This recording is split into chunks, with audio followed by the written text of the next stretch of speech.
dibujemos lo que vemos.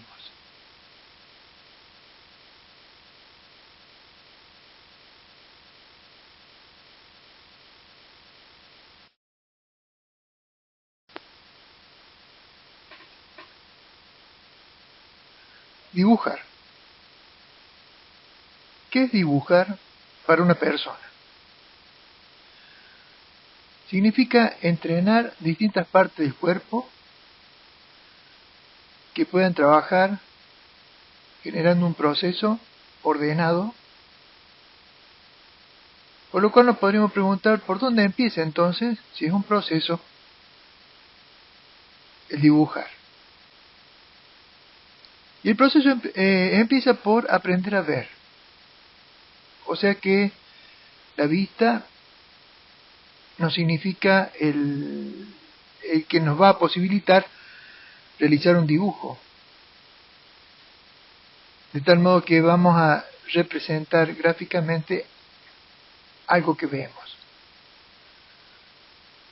La vista lo que hace entonces es, en el proceso de observación, ver una figura, ver un proceso continuado, en la cual inmediatamente trata de analizarlo, trata de analizar lo que ve y comprender lo que está analizando. De tal modo que la persona, de lo que está viendo, lo analiza, lo comprende. Si no lo llega a comprender, puede volver a repetir el proceso de visualización para encontrar los detalles que no comprende. De tal modo que una vez que comprende lo que está viendo y a su vez lo analizó y lo puede y lo pretende representar a través de un dibujo en una hoja, el entrenamiento siguiente es tener el dominio en la mano para poder ejecutar lo que la vista vio y ordenó la cabeza. De tal modo que la mano se tendrá que entrenar para poder responder a la orden que le da el cerebro. De tal modo que allí estaríamos reproduciendo, luego de que el proceso se ejecutó, luego que observó la figura y ejecutó el dibujo. Evidentemente que finalizado el dibujo podría comparar nuevamente el dibujo con el proceso de visualización y volver a repetir entonces el proceso de visualización y comparar, de tal modo de hacer una suerte de ejercicio y ajuste del dibujo para que se represente lo que realmente vio, analizó y comprendió.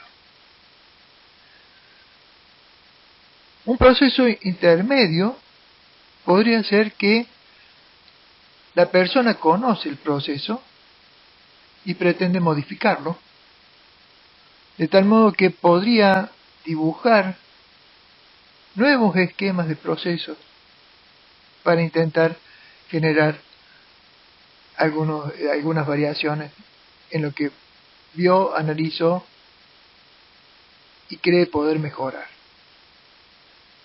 De esta manera entonces podemos decir que desde lo más sencillo, ¿qué significa dibujar? Lo más sencillo sería dibujar un punto. Ahora el punto significa, o tiene el significado de situar el punto dentro de una superficie, para lo cual se puede identificar su posición geográfica o su posición en el plano con un par ordenado X, Y, si lo referenciamos a esto con eje de coordenadas. De esa manera podemos dibujar una serie de puntos que cada uno evidentemente va a tener un significado, y podemos dibujarlo en forma más o menos ordenada, donde evidentemente que si le damos una forma ordenada y sucesiva, me podrá dar la figura de una línea. De ese modo, nosotros podemos decir que hemos representado a través de la asociación de puntos una línea recta, donde esa línea recta la podemos trazar a través de un trazo continuo con algún elemento que me permita marcar en la superficie. De este modo, entonces, del punto pasamos al trazo, y del trazo nos permite dibujar distintas líneas, donde evidentemente la línea tendrá un significado un poco más amplio que el punto, porque acá nos va a dar longitud, forma, curvatura, y ya le vamos a empezar a definir características propias de cada línea que vamos trazando. De ese modo, entonces, podemos trazar infinidades de líneas con distintas formas, donde le vamos a dar un significado o una posibilidad de que represente ya sea un proceso, un objeto, una metodología o lo que fuere. Entonces vamos a encontrar que las líneas pueden ser abiertas, o sea que tienen el principio y fin separado, o continua, cerrada, perdón, cuando decimos que no tiene ni principio ni fin. De esta manera podemos continuar analizando, entonces pasando del punto a la línea, y si decimos una asociación de líneas, vamos a encontrar que empezamos a pintar una superficie. ¿Cómo podemos aprender a ver? ¿Qué significaría entonces aprender a ver? Y podemos decir que es aprender a posicionar el ojo con respecto al objeto. O sea, dónde o desde dónde vamos a ver el objeto. Y acá podemos diferenciar entonces lo que sería aprender a ver una imagen tridimensional de una imagen bidimensional. Si entonces nos aprovechamos para aprender a dibujar de lo que nos muestra un ojo que no es humano y una máquina, es la cámara de foto. O sea, la cámara de foto con su ocular saca una imagen y me la muestra en una superficie plana. De este modo, yo podría entonces observar, aislando el objeto que quiero analizar, e interponer en la línea de visión la máquina de foto. De esta manera, si saco la foto va a definir un área del sector que en realidad está viendo el ojo. O sea que el ojo podría ver o ve un área mucho mayor que la que delimita la fotografía. De esta manera, revelando la foto, podemos observar la fotografía y observar la imagen que nosotros estamos viendo, que hemos tratado de rescatar,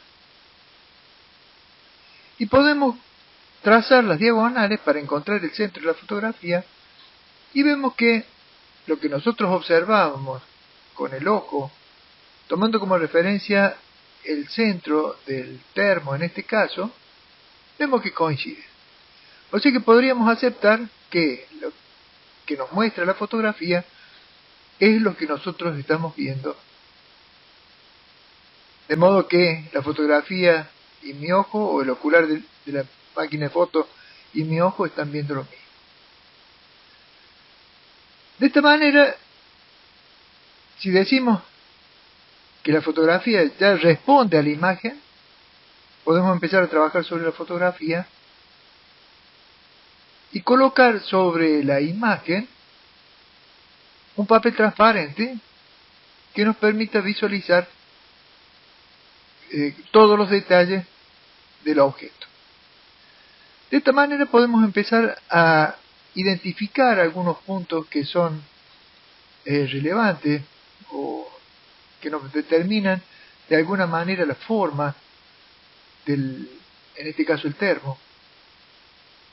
Y vemos que los laterales del cilindro que conforma el termo, viéndolo de costado,